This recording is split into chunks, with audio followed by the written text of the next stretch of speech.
Serial जादू तेरी नजर का लेटेस्ट एपिसोड शुरू होता है गौरी से।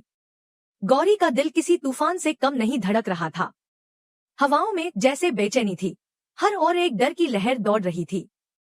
जब पूरे घर में गोलू और नानी की तलाश शुरू हुई तो हर किसी की सांसें थमी सी थी। एक अजीब सी घबराहट ने पूरे माहौल को अपने शिकंजे में ले लिया था। दरवाजे खुले, खिड़कियां टूटी हुई सी लगने लगी और हर चेहरा प्रश्नों से भरा हुआ था। तभी अचानक नानी का फोन बजा, लेकिन स्क्रीन पर कोई नाम नहीं था। बस एक रहस्यमयी आवाज ने माहौल को और अधिक भयावह बना दिया। वह आवाज ठंडी थी, मगर उसके शब्दों में आग थी। उसने साफ साफ कबूल किया कि उसने गोलू को ले लिया है। गौरी, जो एक पल को भी चैन से बैठने की स्थिति में नहीं थी, जैसे उस आवाज को सुनकर भीतर तक सिहर गई। बाकी परिवार भी सन्न रह गया। वह रहस्यमयी स्त्री, जिसके बोल में तंत्र की जकड़ थी, कहती है कि गोलू की शक्तियां केवल एक बच्चा होने की नहीं, बल्कि किसी प्राचीन विद्या के पुनर्जन्म की थी। वह दावा करती है कि गोलू के भीतर छिपी शक्ति उस दयान को समाप्त करने की कुंजी है, जो सदियों से पुनर्जन्म लेकर वापस आती रही है। इतना ही नहीं, उसने अपनी एक और भयावह योजना को अंजाम देना शुरू कर दिया था। एक सम्मोहन भरे मंत्र की सहायता से उसने गोलू से जुड़ी यादों को परिवार के प्रत्येक सदस्य के मस्तिष्क से मिटा दिया। वह सब भूलने लगे कि गोलू नाम का कोई बच्चा कभी उनके जीवन में आया भी था। कमरे की दीवारों पर से उसकी तस्वीरें खुद ब खुद गायब हो गईं। उसके कपड़े, खिलौने और यहाँ तक कि उसकी मासूम हंसी की गूंज भी जैसे किसी ने खींचकर सन्नाटे में बदल दी हो।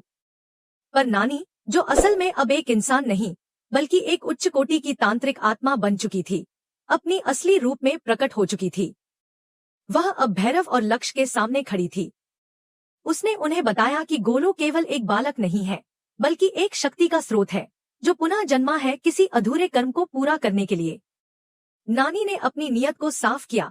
वह चाहती थी कि गोलू एक प्रतिशोधी योद्धा बने, जो दयान की ताकत को छिन्न भिन्न कर सके, लेकिन दर्द और यातना के रास्ते से गुजरते हुए। लक्ष्य, जो अब तक केवल साए में छिपी योजनाओं को देखता रहा था, चुपचाप सुनता रहा। लेकिन भैरव, जिसे खुद पर बड़ा अभिमान था कि वह किसी भी आध्यात्मिक शक्ति को समझ सकता है, जब गोलू की ऊर्जा से सीधा टकराया तो उसका गर्व चकनाचूर हो गया। उसने नानी से क्षमा मांगी, क्योंकि जो शक्ति उसने देखी वह किसी साधारण इंसान में होना असंभव था। गोलू की आंखों में चमकती ऊर्जा, उसकी हथेलियों से निकलती नीली रेखाएं और उसके चारों ओर फैलती कंपने इस बात का सबूत थी कि वह अब केवल नानी का मोहरा नहीं, बल्कि प्रकृति के न्याय का औजार बनने जा रहा था। वहीं दूसरी ओर घर में सब कुछ सामान्य दिख रहा था, कम से कम ऊपर से। लेकिन गौरी के भीतर जैसे कोई बेचैनी कुलबुला रही थी।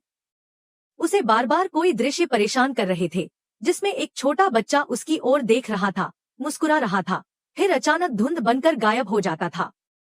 वह अपने आप से सवाल कर रही थी, मैं किसे भूल रही हूँ?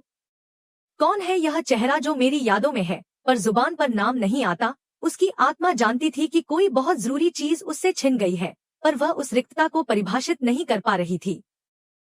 कई बार वह दीवार पर नजर डालती, जहाँ कभी गोलू की तस्वीर टंगी थी और अब एक खाली कील दिखती थी। वह रात को बिस्तर पर करवटें बदलती रही, पर नींद उसकी आंखों से कोसों दूर थी। उसने एक बार माँ से पूछा, क्या कभी हमारे घर में कोई बच्चा रहता था? माँ मुस्कुरा दी और बोली, नहीं बेटा, ऐसा क्यों पूछ रही हो? यह जवाब गौरी को और असहज कर गया। वह जानती थी, कुछ तो है जो सब भूल गए हैं, लेकिन वह नहीं भूल पा रही। उधर नानी अपने काले महल में गोलू को विशेष प्रक्रिया से गुजार रही थी।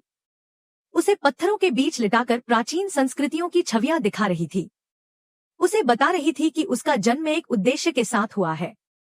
तू कोई आम बालक नहीं, तू है दयान का अंत।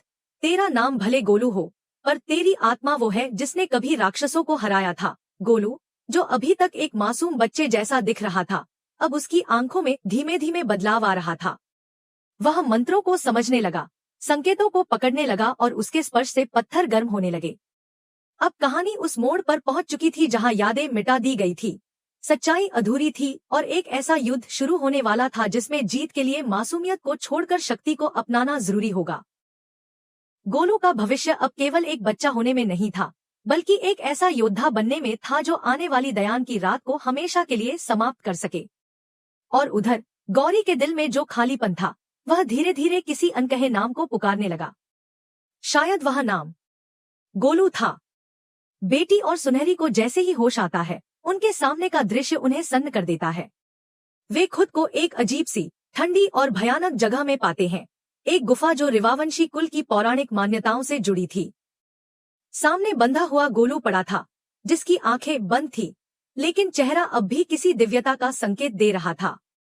इससे पहले कि वे समझ पाते कि यह सब क्या है, वहां एक भारी, खौफनाक साया प्रकट होता है। नानी, जिसने अब पूरी तरह मोहना की छाया में खुद को ढाल लिया था। उसके चेहरे पर कोई ममता नहीं, बस प्रतिशोध की आग थी। उसकी आवाज बर्फ की तरह ठंडी और निर्दयी थी। जब तक मोहना का पता नहीं दोगे, वह फुफकारते हुए बोली, तब तक तुम्हारी यह दुनिया, तुम्हारा अस्तित्व, यह सब खत्म हो जाएगा। गोलू के चेहरे पर हलचल होती है। उसका माथा पसीने से भीग चुका है और अचानक वह चीख कर उठ बैठता है। माँ! उसकी यह चीख गुफा की दीवारों से टकराकर कई गुना गूंजने लगती है। वह सपना देख रहा था, एक सपना जो सच्चाई से कम नहीं था। उसमें वह गौरी को देखता है, जो उसे बुला रही थी, लेकिन वह वहां नहीं पहुंच पा रहा था। उसकी आंखों से आंसू बहने लगते हैं और उसकी सांसें तेज हो जाती हैं। यह केवल एक सपना नहीं था, यह उसकी आत्मा की पुकार थी, एक याद जिसे कोई सम्मोहन भी मिटा नहीं सका। दूसरी तरफ गौरी मंदिर की तैयारियों में व्यस्त थी। जन्माष्टमी का पर्व आने वाला था और वह अपने बेटे के लिए विशेष पूजा की योजना बना रही थी, पर हर क्षण, हर पल उसकी छाती में एक अजीब सी बेचैनी थी। उसे महसूस होता था कि कुछ बहुत कीमती उसके जीवन से छिन गया है, पर वह उसे याद नहीं कर पा रही थी। उसने कई बार कोशिश की, अपने कमरे में, पूजा घर में, यहाँ तक कि गुप्त रूप से पुरानी तस्वीरें देखने की, बट कोई सुराग नहीं मिला। उसके सपनों में एक बच्चा आता, जिसका चेहरा कभी साफ नहीं दिखता, लेकिन उसकी आवाज बार बार माँ पुकारती। विहान भी परेशान था। उसने देखा था कि गौरी रातों को जागती है, अचानक डर कर उठ जाती है और कभी कभी आंखों में आंसू लेकर खिड़की से बाहर देखने लगती है। जब उसने उससे पूछा, तो उसने मुस्कुरा कर टाल दिया, बस ऐसे ही कोई सपना था। लेकिन विहान जानता था कि यह बात कुछ और है। उसके अंदर भी कहीं एक अजीब सी बेचैनी थी, जैसे किसी ने उसके जीवन से एक पन्ना फाड़ दिया हो। इसी दौरान बैटी और सुनहरी को नानी फिर से चेतावनी देती है, गोलू की शक्तियां साधारण नहीं है। वह मोहना से भी ऊपर जा सकता है, अगर उसे मेरी राह पर चलाया जाए। भैरव, जो पास ही खड़ा था, इस शक्ति को देखकर घबरा गया। वह उस बच्चे की आंखों में झांकता है और वहां जो रोशनी देखता है, उससे उसका हृदय कांप उठता है। यह बच्चा नहीं, कोई शक्ति है, वह बुदबुदाता है। नानी उसे देखती है और उसकी कमजोरी को ताड़ जाती है। वह गोलू को उठाकर उसके सामने करती है और कहती है, अगर इसे हमारी राह दिखा दी जाए, तो यह मोहना को भी परास्त कर सकता है। सुनहरी डर के मारे चिल्ला उठती है, तुम एक बच्चे को हथियार बना रही हो। लेकिन नानी उसकी बात को अनसुना करके गोलू के माथे पर एक तांत्रिक चिन्ह अंकित कर देती है, जिससे उसकी यादें धीरे धीरे धुंधली होने लगती हैं। पर तभी कुछ अजीब होता है। गोलू की आंखें लाल चमकने लगती हैं और उसके चारों ओर की हवा भारी हो जाती है। एक अदृश्य शक्ति उसके चारों ओर घूमने लगती है, जिससे नानी भी चौंक जाती है।